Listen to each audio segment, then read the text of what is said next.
You may remember that we came before you last year and highlighted Long Reach High School and how they were implementing restorative justice with the support of the AA grant that we received 3 years ago. Today, we are here to celebrate Swansfield Elementary School's journey. Before I turn it over to our amazing leaders at Swansfield, I would like to remind you that we have 6 cohort schools. They are Longfellow Elementary School, Laurel Woods Elementary School, Swansfield Elementary, Mayfield Woods Middle School, Wild Lake High School, and Long Reach High School. These schools were selected based on administrator interest and commitment.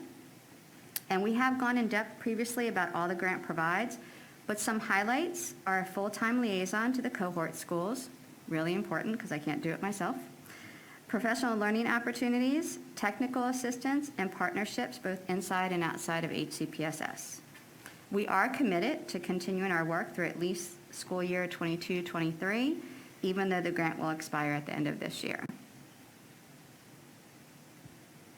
Do I just press the arrow over? I always forget. Down. Oh, there we go. Oh, I already went over that.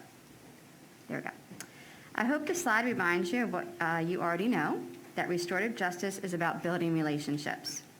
Building relationships starts with staff. Let me say that again. To succeed, you must take the time to allow staff to build relationships with one another so they can in turn model and build them with students and families. You cannot begin to prepare relationships that don't exist, and we've worked diligently in partnership with our cohort schools to move away from the belief that restorative justice is something that is done to students after harm has occurred and towards a philosophy that requires us to examine the responsibility and role of adults. And with that, please let me introduce Laura Porter, principal of Swansfield Elementary School, and Kenora Greenwood, reading specialist at Swansfield Elementary School, who are going to show you how they have put this philosophy into action at Swansfield. Trying to go for it. Thank you, Colleen. Good evening. I'm excited to share with you today just a little glance into Swansfield's journey as a restorative justice school. We'll be talking about the steps we took to build our community, to create and establish a clear vision, how we established a restorative justice team, our focus on language, and support from the union. And to start us off, Kenora Greenwood, who is a reading specialist and member of our restorative justice team at Swansfield, is going to share a little bit about some background information with you. Hello. Swansfield was once a place where people didn't greet one another. We had teachers arguing in front of students often arguing with one another. There was no trust amongst teammates. There were cliques, closed doors, protesting. There was a fear of asking for help, thinking that it would be seen as a sign of weakness. The school climate led to 42 staff members leaving. There were days I wanted to run too, but my relationships with students kept me at Swansfield. I actually know students who didn't want to be released from intervention once performing on grade level because intervention is where they were best supported, or as one student put it, "You understand me." We had students who didn't want to build relationships with staff because they'll be gone anyway, said by a student who didn't have one teacher that she could go back to visit the following year from kindergarten through 4th grade. Our office referral rate was high because we were punitive and not restorative. After being a part of this cohort, Swansfield is now restorative. We have staff greeting one another, cross-team relationships, students wanting to come to school because we're focused on meeting all of their needs. And that may look different depending on the student. It could be a familiar face, a meal, a chance to get additional support. We have open doors now. Staff feel comfortable asking for help, going to their ITL, RST, MST, and administration to problem solve. We have students asking about other students, hoping that they are okay in the times that we're in. We have stronger relationships being built with students and families through restorative practices. I was out sick for 2 days, and I had a student try to hand me $2 when I got to his group. I asked him what it was for, and he said I was sick and missed work. That was one of the most caring things I've ever experienced. I explained to him how thoughtful and kind he was and that I was okay. I'd rather him use the money to get a special treat when he went to the store. I'm sure every teacher in my building has a story as caring as mine, an example of how our success factors are being displayed school-wide.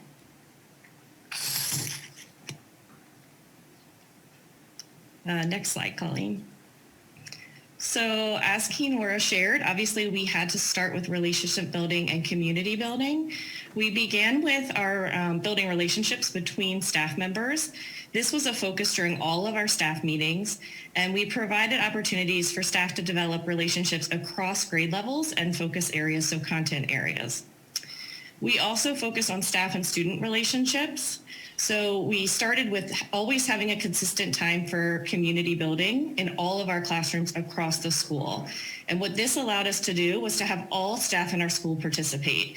So not just our homeroom or classroom teachers that our students spend the most time with, but all of our interventionists, our related arts teachers, and support staff in the building could also attend community time to begin to build better relationships with students.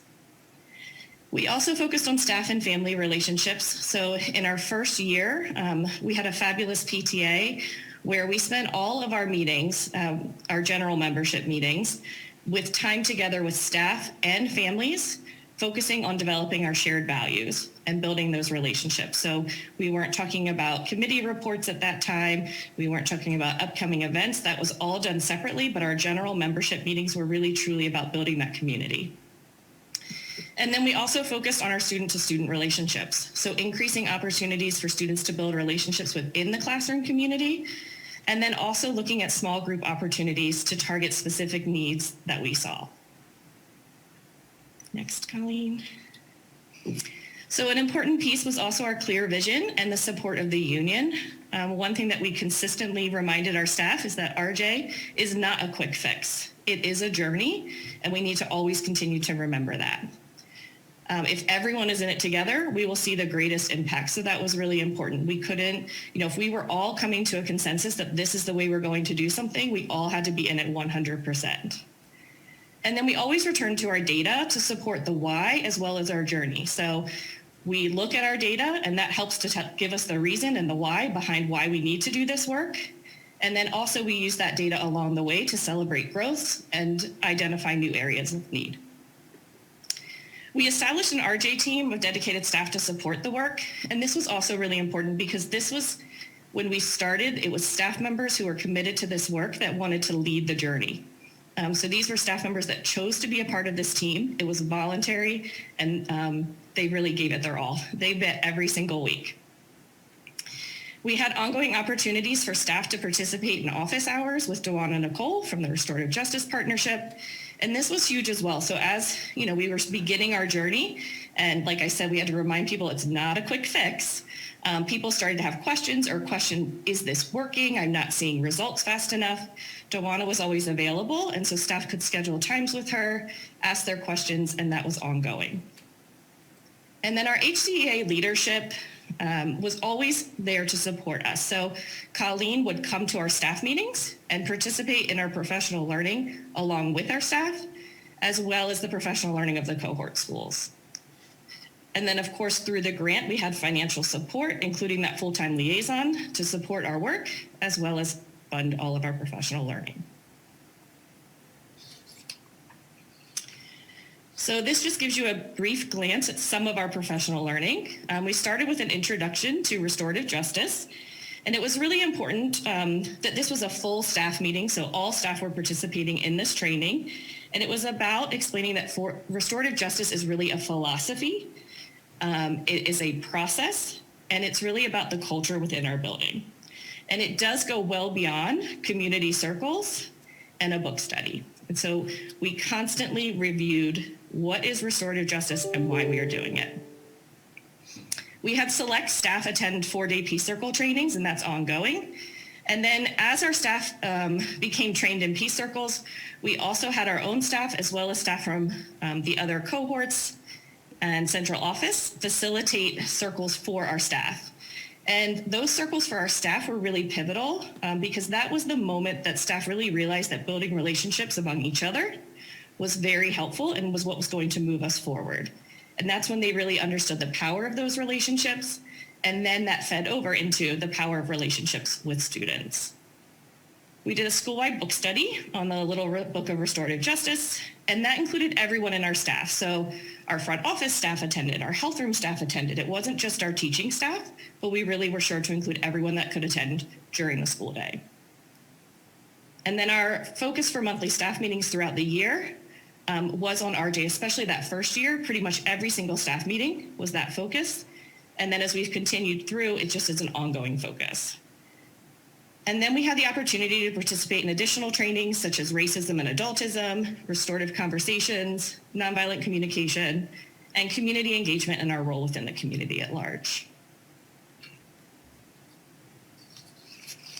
So focusing on language was really a place that we started. We had all of our staff participate in a reflective process.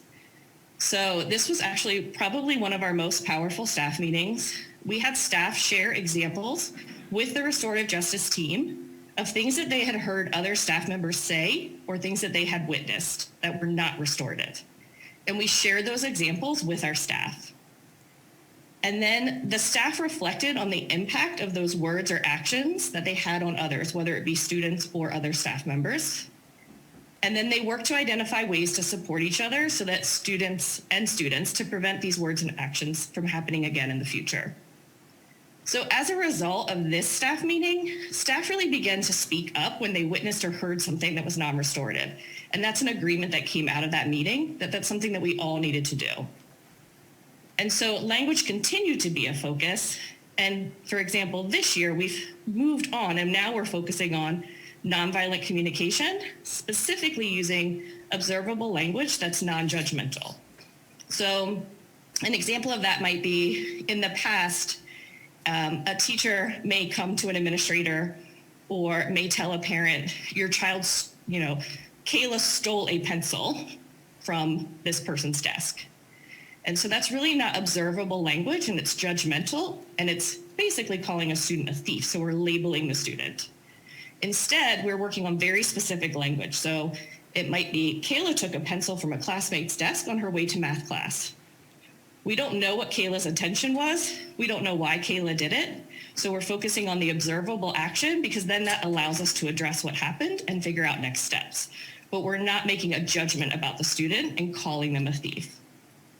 And Kinora is going to share some examples as well. We have focused on using restorative language from the smallest of things to the biggest of things. What might seem like a small example is how we strive to greet students when they are late. There is a huge difference between, you're late, hurry up, let's get started, and so glad you're here, do you need breakfast? Here's what we're doing, let's get started. We just recently changed our late pass so that it matches the language we strive to use. Our old pass was simple. It said late pass, letting teachers know that students have checked in. Now it's a welcoming pass that says, so glad you're here. Your teacher can't wait to see you. We've also really grown as a staff in being comfortable with having tough conversations with colleagues. I know personally when I witness an adult saying something that is not okay, I address it in the moment in front of the student because we want the student to know that they are cared for. This was a stretch for me and other staff members who may have been more comfortable having the conversations privately. However, the students need to know that they are supported. One day a fifth grade class was a little chatty in the hallway and out of line, and their teacher said, "Do you see these fifth graders acting like animals?" The other staff member said, "They are not acting like animals. That is not nice. We need not refer to our students as animals." This is just one of many examples of how our culture has shifted for the better. Next slide, Colleen. So we've really been working on shifting our staff mindset and changing our practices. This slide really relates to PBIS and how we've changed our practices with PBIS to align with restorative justice. So we used to have 3 rules at Swansfield: be safe, be responsible, and be respectful. Now we have success factors. So our students, our staff, and our families together developed Swansfield's 6 success factors. They're kindness, self-control, perseverance, empathy, accountability, and hope. And those were developed collaboratively as things that we all, students, staff, and families, need to exhibit every day to be at our best. We used to address undesired behavior by associating it with breaking one of the 3 rules. So you're rocking in your chair, that's not safe. You're doing this, please, that's not respectful. Now our focus is on teaching the desired behavior and then processing each individual situation. So focusing on that success factor we want to see that student displaying that maybe they're struggling with in that moment. We used to just focus on reinforcing rules, and now we have lessons to teach each specific success factor at all grade levels. So students receive introduction lessons at the beginning of the year to introduce them to all 6. And then we focus on each of the 6 success factors throughout the school year for approximately 6 weeks at a time. And we used to only reward students for positive behaviors with a lot of extrinsic rewards, like a prize card, treasure chest, things like that. And now we focus more on relationship and community-based rewards. So now when students are filling their SWAN card and they're picking rewards, they're picking things like helping Miss Porter for 10 minutes at the end of the day, and they help me make deliveries to teachers. They're choosing to have a related arts teacher come into their classroom and be a guest teacher for the day. They're picking things that allow them to spend time with either previous teachers, maybe go to their siblings' class to visit, but there are more things that are helping out in our school community and building relationships. Next, Colleen. And then I just wanted to finish off with a little bit about our HCEA satisfaction survey. This is something that our staff is extremely proud of. And I say our staff because it truly is the result of the hard work of our entire staff.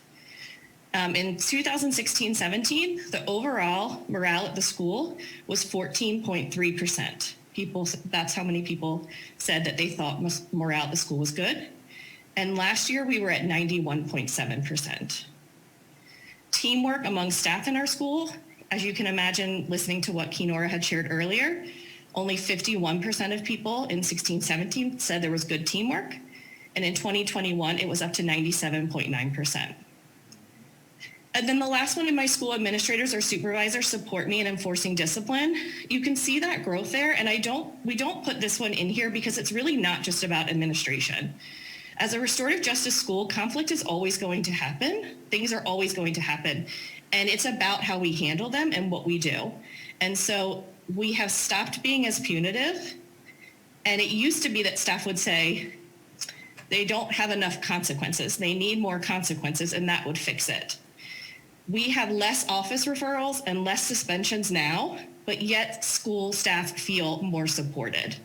And the reason for that is because it's a collaborative process to talk about what can we really do to support that student to help stop that undesired behavior. It's not just about a punishment. Next. And then as a part of our the restorative justice cohort schools, we all give a intensive school climate survey twice a year. And that's given to all of our students in elementary school. It's students grades 3 through 5, all of our staff, and we also survey our families.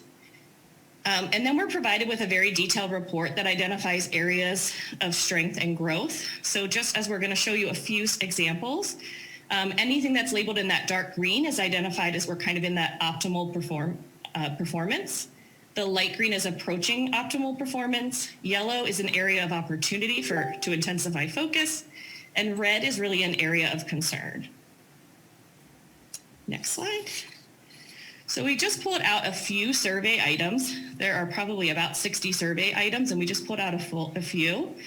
So the first two were items from the student survey. So you can see in year 1 of giving the survey, someone said something mean about me.